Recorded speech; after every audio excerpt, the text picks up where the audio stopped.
네, 안녕하세요. 배우진 교수님의 시스템 관리 수업, 시스템 관리가 무엇이며 필요성이 무엇인지에 대한 발표를 하게 된 13학번 정태원입니다. 이번 시간을 통해 시스템 관리가 무엇이며 필요성이 무엇인지를 알게 되는 유익한 시간이 되었으면 좋겠습니다. 먼저 목차입니다. 시스템 관리와 시스템 엔지니어, 시스템 유지 보수, 성능 관리, 가용성 관리, 용량 관리, 장애 복구, 서비스 엔지니어의 관점에서 바라본 ITIL의 적용, 그리고 시스템 관리의 필요성으로 이루어져 있습니다. 많은 사람들이 시스템 관리와 시스템 엔지니어에 대해 잘 모르는 분들이 많은 것 같습니다. 사실 더 많은 걸 알고 싶으시다면 좀 더 세부적으로 파고 들어가야 되는 점도 많이 있기는 하지만 여기서는 어떤 것인지 대략이나마 알 수 있는 시간이 되었으면 좋겠습니다. 자, 첫 번째 파트인 시스템 관리와 시스템 엔지니어입니다. 시스템 관리는 무엇이고 시스템 엔지니어란 무엇일까?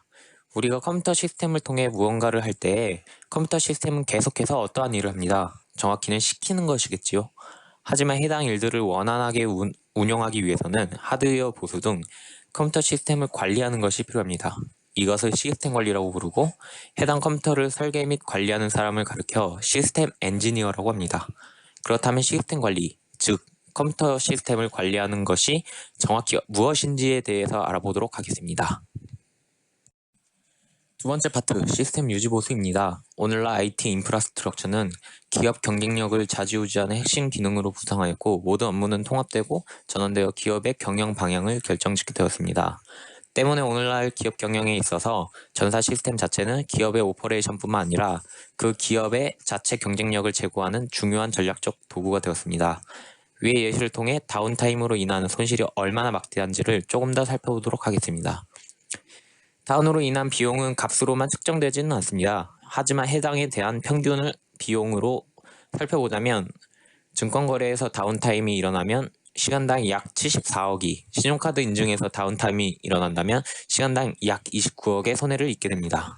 억소리가 나는 만큼 손실을 미연에 방지하기 위해 시스템 관리자의 역할이 얼마나 중요한지를 살펴볼 수 있습니다. 그렇기 때문에 시스템 관리에서의 유지보수는 항상 필요한 것입니다.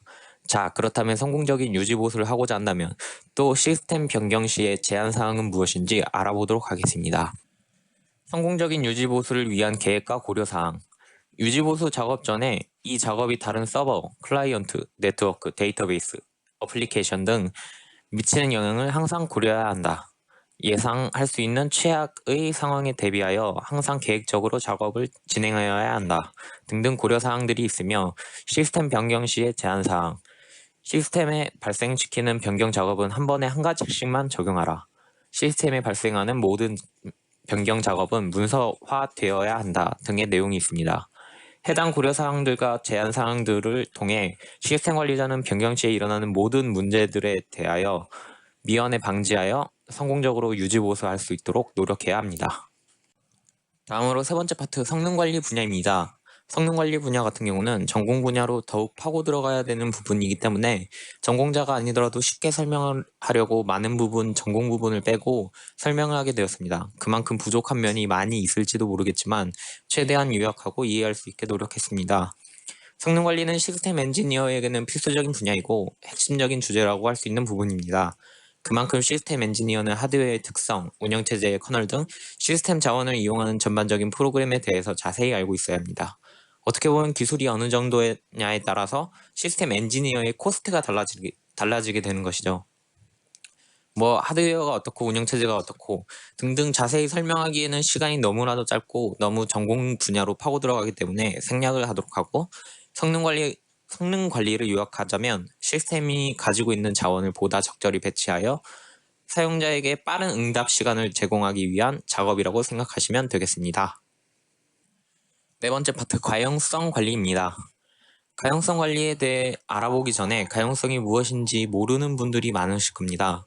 때문에 가용성을 먼저 설명해 드리자면 시스템 품질 속성 중 시스템의 장애 없이 정상적으로 운영되는 능력, 가동률과 비슷한 의미라고 생각하시면 되겠습니다. 아래 보시면 가용성에 대한 일반적인 공식이 있는데 가용성이란 전체 사용시간 분의 정상적인 사용시간이라고 생각하시면 되겠습니다. 가용성 측정. 표를 보시면 한눈에 알 수 있겠지만 해당은 가장 간단한 의미에서 가용성을 계산하는 방법입니다. 사실 가능성이라는 건 어느 시간대건 100% 가동시간 비율로 이용할 수 있으면 좋겠지만 그것이 안 되는 경우 사람이 집중적으로 사용하는 시간대에 100% 시스템 가용성을 달성하는 것이 목표라고 보시면 되겠습니다. 자, 그렇다면 가용성의 가장 큰 문제점인 다운이란 무엇인가 하는 것입니다. 사실 이것저것 많은 내용들이 있긴 하지만 궁극적으로 SLM에서 바라보는 서버 다운은 사용자가 계획된 시간 안에 작업을 마칠 수 없을 때를 시스템 다운으로 정의하고 있습니다. 그럼 그 다운의 원인들은 무엇일까? 왼쪽 차트를 보시면 가장 많은 비율로 차지하고 있는 것이 소프트웨어의 장애, 그 다음으로 예정된 다운, 사람 등등이 있는데 여기서 주의 깊게 봐야 할 부분은 예정된 다운이 의외로 30%라는 숫자로 그렇게 높지는 않다는 것입니다. 그렇기 때문에 예정되지 않은 다운을 미리 예방하고 가용성을 관리하기 위해서는 가용성의 단계를 밟아가며 구축을 위한 노력을 해야 할 것입니다. 해당이 그 가용성 구축의 레벨을 나누어 가용성을 관리하는 방법입니다. 1단계에서 4단계까지의 레벨을 밟아가며 고가용성을 노릴 수 있도록 노력해야 할 것입니다.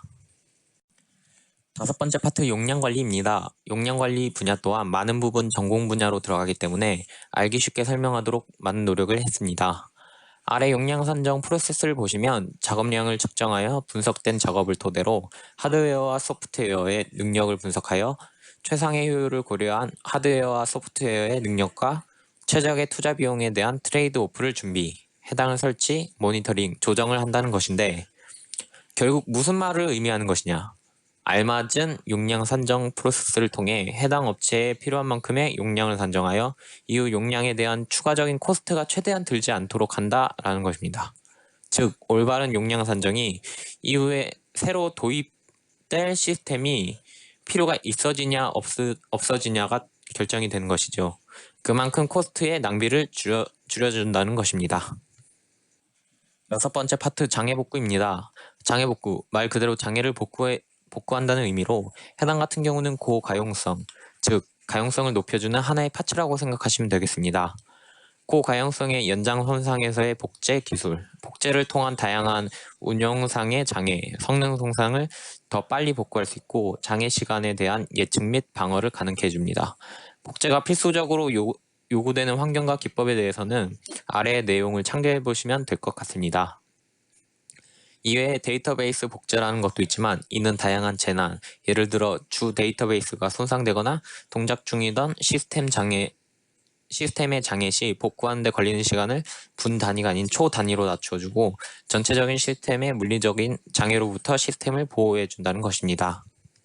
지금까지 장애 복구에 대해 몇몇 알아봤는데 다음과 같은 경우는 조금 다른 이해의 관점을 가질 필요가 있는데 바로 재해 복구에 관한 내용입니다. 재해 복구는 자연재해나 인위적인 재해가 일어나면 중요한 기술 인프라를 복구하거나 지속할 목적으로 준비하는 데에 대한 과정, 정책, 절차를 가리키는 것인데 해당은 결국 재해 시의 복구를 위한 노력을 기업에서는 계속해서 이루어져야 된다는 것입니다. 일곱 번째 파트 ITIL의 적용입니다. IT 인프라스트럭처 라이브러리를 의미하는 ITIL은 IT 서비스 관리에 대한 프레임워크 구현을 돕기 위한 문서들의 집합입니다. 해당은 어떤 종류의 조직에도 어떤 규모의 기업에도 활용이 가능한 공개적인 표준 가이드로 고객에게 고품질의 IT 서비스를 제공할 수 있는 기반으로 부각되고 있습니다. IT 서비스라 함은 사람에 의해 수행되고 기술에 의해 지원되는 프로세서라고 할 수 있습니다. 이처럼 사람, 프로세스, 기술 세 가지 요소들의 최적화된 융합으로 IT 조직을 비즈니스 기반의 운영 방식으로 바꾸어 보다 우월한 IT 서비스를 제공하도록 하는 운영 방식이 IT 서비스 매니지먼트입니다. ISTM은 효율적인 프로세스 운영을 통해 비용 절감을 목표로 하고 있습니다. 그렇다면 ITIL의 도입 효과로는 첫 번째, 기업 내에서 얻는 효과로는 아래와 같이 IT 변경 사항에 대한 관리, 제어권 향상, IT 비용 관리 프로세스를 통한 IT 비용의 절감 등이 있으며 둘째로는 IT 고객에게는 문서로 상세하게 잘 정리된 IT 서비스, 제공 서비스에 대한 품질 보증에 따라 신뢰성이 증가하며 세 번째로는 신속한 ROI, 즉 투자 수익률을 기대할 수 있습니다. 마지막 파트로 시스템 관리의 필요성입니다. 조금은 시스템 관리에 대해 파고들 수 있는 시간이 되기도 했지만 결국 여기에 있는 내용들은 시스템 관리와 엔지니어의 역할이 얼마나 중요한지를 알아볼 수 있는 내용들로 가득 차 있었을 것입니다. 이것들을 한 번 더 정리해보자면 기업의 다운타임으로 인한 손실과 알맞은 용량 산정으로 불필요한 손실을 예방하고 시스템 자원을 효율적으로 사용하여 장애 시간에 대한 예측 및 방어로 고가용성을 구현하여 IT 인프라를 구성하며 ITIL의 도입으로 인프라 관리 비용 절감과 비즈니스에 최적화된 IT 인프라를 유지할 것입니다. 종합적으로 성공적인 유지 보수와 시스템의 효율적인 관리는 결국 기업의 오퍼레이션뿐만 아니라 그 기업의 자체 경쟁력을 제고하는 중요한 전략적 도구가 되겠습니다. 처음 보는 사람들도 이해하기 쉽게 하기 위해서 정리, 요약한다고 열심히 해보기는 했으나 많은 부분 부족한 부분이 많았던 것 같습니다. 여기까지 마지막까지 들어주셔서 감사합니다.